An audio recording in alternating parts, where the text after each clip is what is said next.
how to edit photos and add face effects, color tone on the Samsung Galaxy S24 series. First, let's go back to the home screen by tapping on the home button at the bottom of the screen. Then from the home screen, open up the Gallery app. Next in here, open up a picture.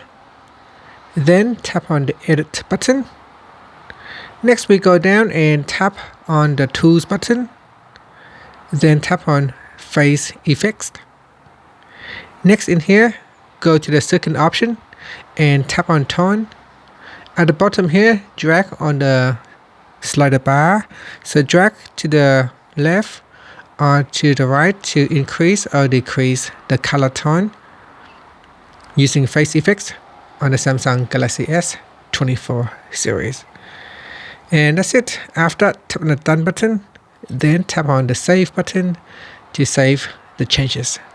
And that's it. Thank you for watching this video. Please like and subscribe to my channel for more videos.